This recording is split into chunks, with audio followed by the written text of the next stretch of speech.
उसके बाद अगला आता है बैटल बिटवीन ब्रदर, भाइयों के दरमियान जंगें जो हुई थी वो 5 थी। 5 जंगें आपस में इन भाइयों की हुई थी। First battle Shuja vice Dara Shikoh, Shuja और दाराशिको के दरमियान पहली जंग हुई थी।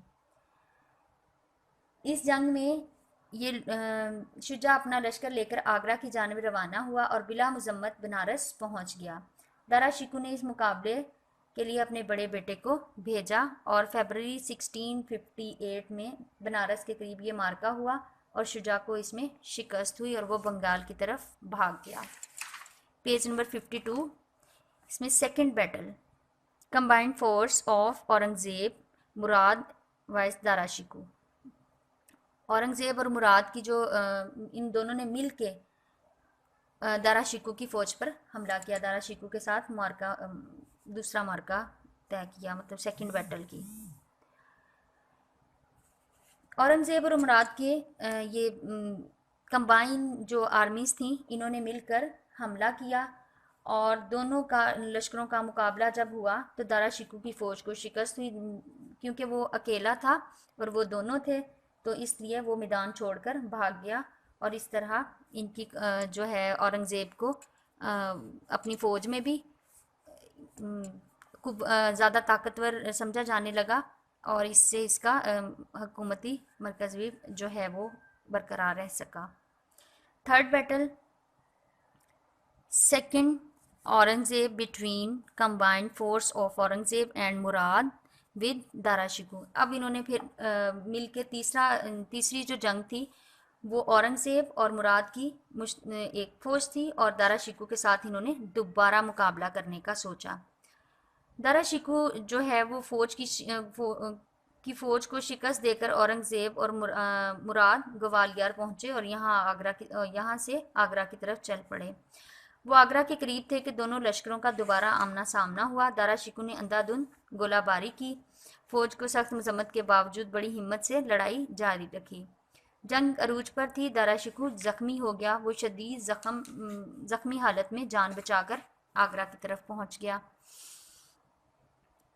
इस तरह फौज ने समझा कि वो मारा गया है, इसलिए उसकी फौज वहां से फौज भी जाहिर बात है जब उनका जो हेड है वो समझने लगे कि वो मारा गया है तो वो फौज के भी में लड़ने की सकत नहीं रहती, तो फौज ने भी वो इलाका छोड़ दिया और वहां से भाग निकले।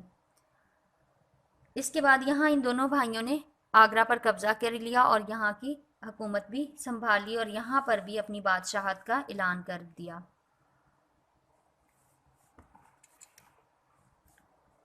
Fourth battle Aurangzeb vice Shuja. चौथी जंग जो है वो शुजा औरंगजेब और शुजा के दरमियान में हुई है।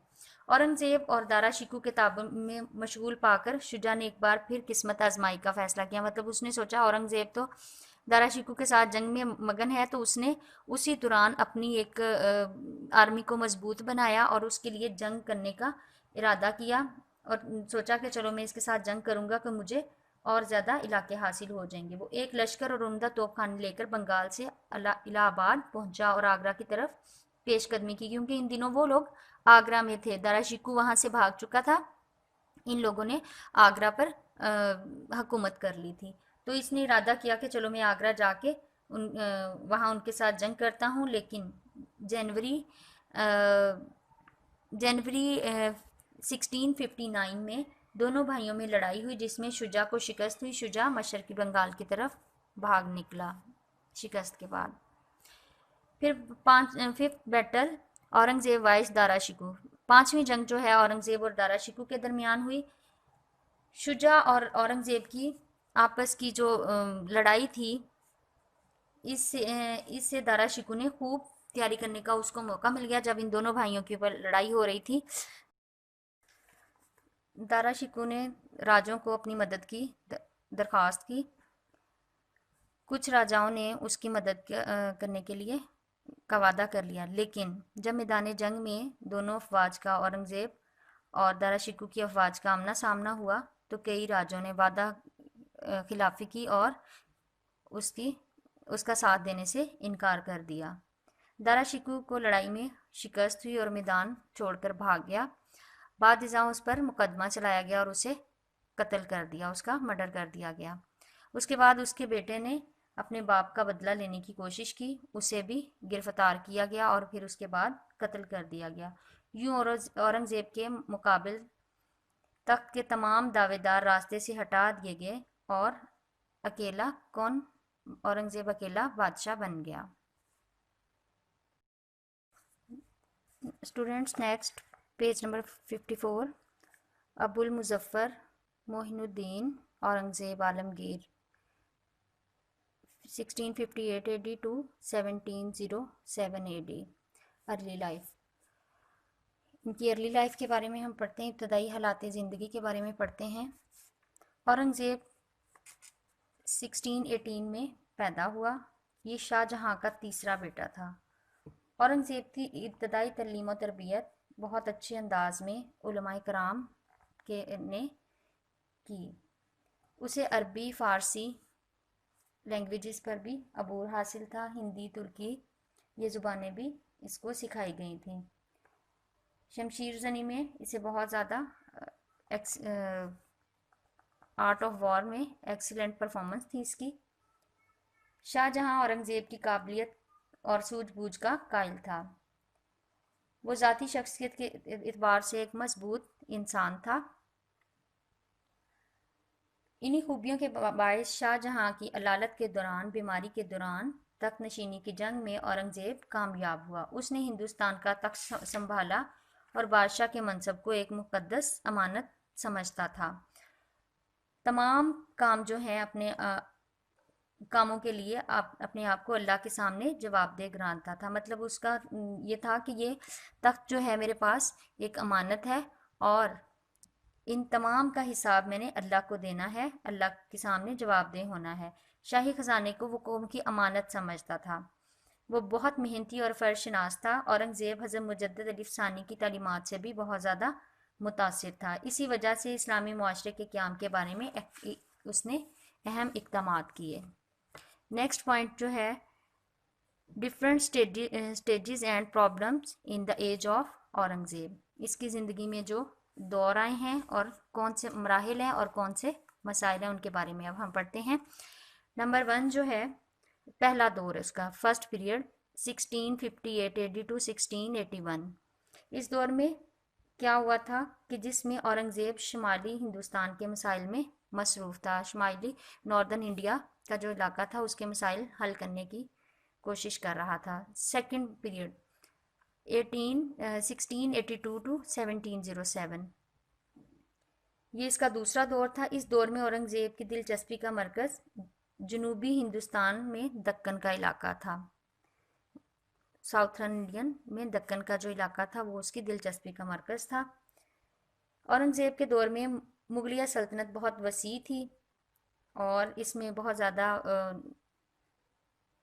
प्रॉब्लम्स भी थी, क्योंकि बहुत ज़्यादा बड़ी होने की वजह से उसमें प्रॉब्लम्स होती रहती थी और ये ख़त्म होने का नाम नहीं लेती थी। इसलिए उसने इंतज़ामी मामलात पर मुकम्मल तवज्जो ना दे सका।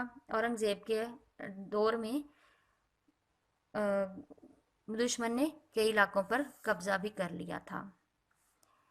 Next student, page number 58, religious policies of Aurangzeb.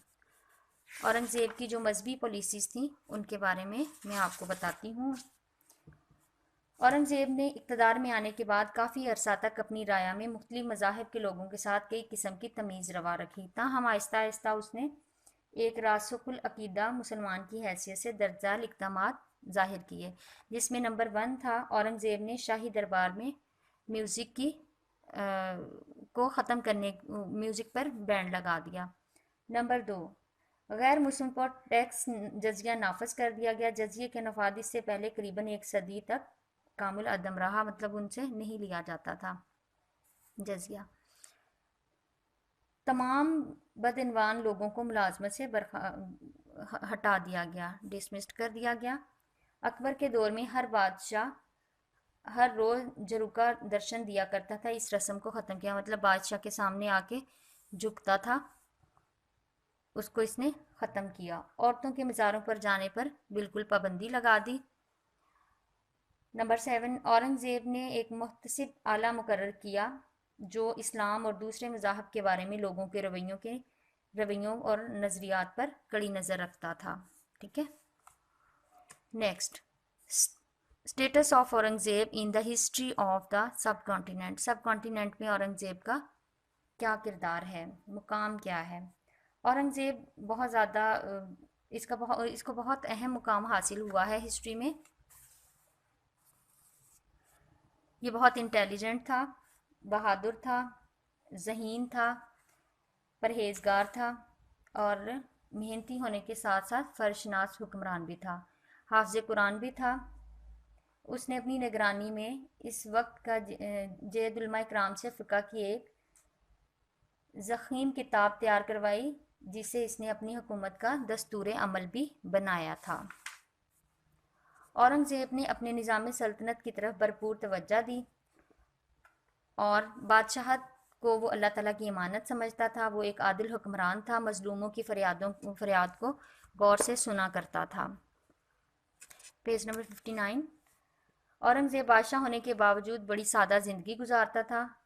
अपनी ज़ात के लिए सरकारी ख़जाने से कभी किसी पर बोझ ना डाला था। कुरान पाक की किताबत करके, मतलब कुरान पाक की बाइंडिंग जिल्द करके और टोपियाँ सीकर अपनी रोज़ी कमाता था। ठीक है। और औरंगज़ेब हज़रत मुजद्दिद अली सानी का बहुत बड़ा मुक़्तदर था, मतलब उनकी बहुत ज़्यादा इज़्ज़त करता था। औरंगज़ेब को फ़न तमीर से भी बहुत ज़्यादा लगाव था। उसने डिफरेंट किस्म की बिल्डिंग्स तैयार करवाई जिसमें मोती मस्जिद, रेड फोर्ट, मोती मस्जिद वगैरह शामिल हैं। लाहौर की बादशाही मस्जिद भी औरंगज़ेब ने तामीर करवाई। औरंगज़ेब एक पैदाइशी सिपाही था। उम्र का ज़्यादातर हिस्सा उसने मैदान जंग में गुजारा।